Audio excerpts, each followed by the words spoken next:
So in this section, the first type of problem that you guys will see is it says determine whether each ordered pair is a solution of y equals 3x plus 2. So a solution must make the equation true.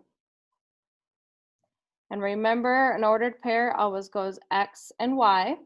So when they give us this equation, y equals 3x plus 2, what we are going to do is we are going to put x and y into the equation. So y goes in for your, 5 goes in for your y, and 2 goes in for your x. So I've got 5 equals 3 times, because they're touching, 2 plus 2. So we simplify the right-hand side. 3 times 2 is 6. 6 plus 2 is 8. Does 8 equal 5? No. So this is not true or false, which means that it's not a solution. So 2, 5 is not a solution. And it's not a solution because when I put it into the equation, it did not make the inequality or the equation true. Okay, so we have the same equation, just 2 different numbers. So I have an x and I have a y, and my equation is y equals 3x plus 2. 11 is your y, 3 is your x. 3 times 3 is 9. What's 9 plus 2? 11. Does 11 equal 11? Yes. So this is true, which means that 3, 11 is a solution.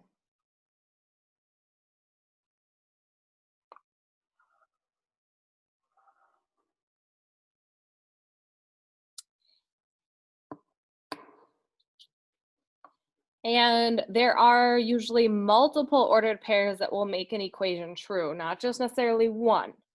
Okay?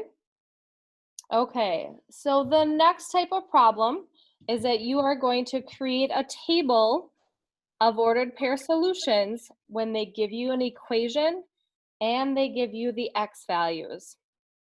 So I've created these tables for you. Notice that I have a column for x's. This right here is the equation, the y equals 8x. The y is what comes out when we solve, and then the xy is the ordered pair. So for the x's, I'm going to put in 1, 2, 3, and 4. 1, 2, 3, 4. That means that I am going to have y equals 8 times 1, y equals 8 times 2, y equals 8 times 3, and y equals 8 times 4. So in the first one, your y is 8. 8 times 2 is 16. 8 times 3 is 24. And 8 times 4 is 32. Then in the last column, we just write the ordered pairs. So the x was 1. The y was 8. When x was 2, y was 16. When x was 3, y was 24. And when x was 4, y is 32. How do you always make your notes look so like neat and organized and cute and like it just always looks so good? Lots of practice and good pens. I don't know how you just switch your pens so fast because I don't even notice you switch colors. I'm always holding on to 2 or 3 of them. Okay, so I wanted to present the table differently. So notice here my bolded numbers or my bolded categories go vertical instead. So sometimes you see the table where your input, your M, are across the top. Your equation is next. Then the N is what comes out. And then the MN is your ordered pair. So sometimes they kind of switch it up and they give you problems with different letters. But the thing is that they give you an equation, and that goes right here. Your variables is what M is, so that would be -4, -3, -2, and -1. And then we are going to put these in, and we're solving for what N equals. So this equation really is N equals 4M minus 3.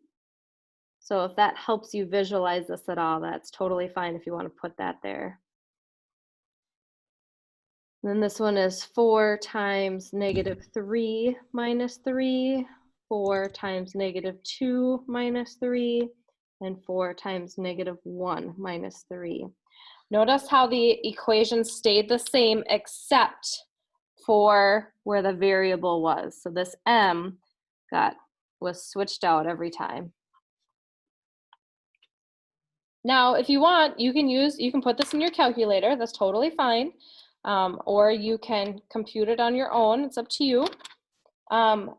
4 times -4 gives me a -16 minus 3. I know this is kind of scrunched in this box. It's probably kind of hard for you to see. -16 minus 3 gives me a -19. This one is a -12 minus 3. -12 minus 3 would give me a -15. The next one is a -8 minus 3, which would give me a -11. And then the next one is a -4 minus 3, which gives me a -7. At any time, if you would like to rely on that calculator, just go ahead. We are focusing on different concepts now.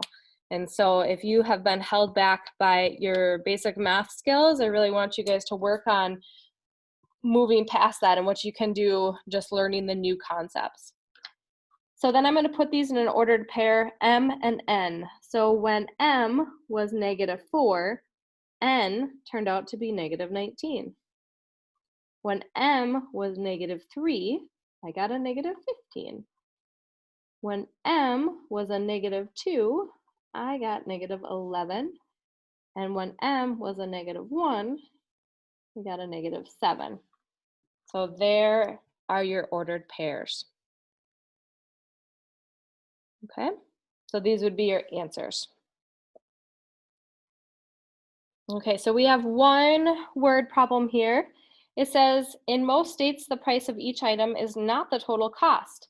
Sales tax must be added.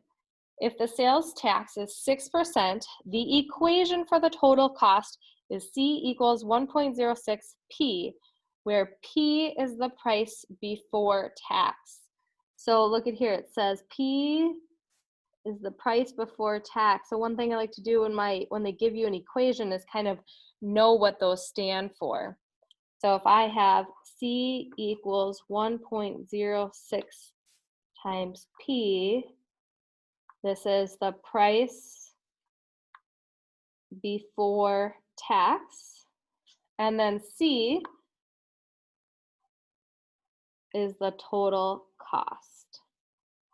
So sometimes it's nice to kind of outline that for yourself so you know what they stand for.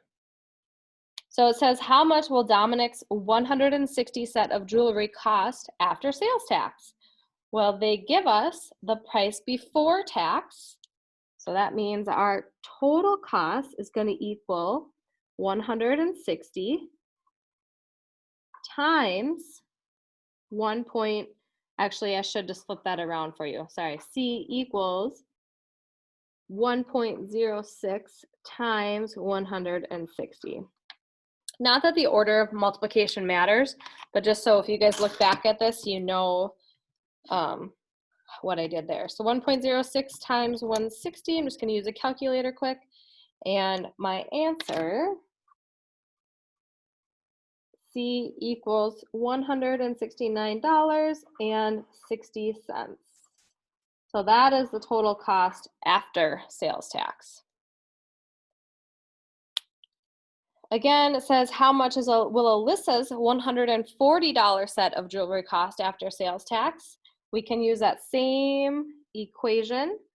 It's 1.06 times the cost of the item before tax, which is 140.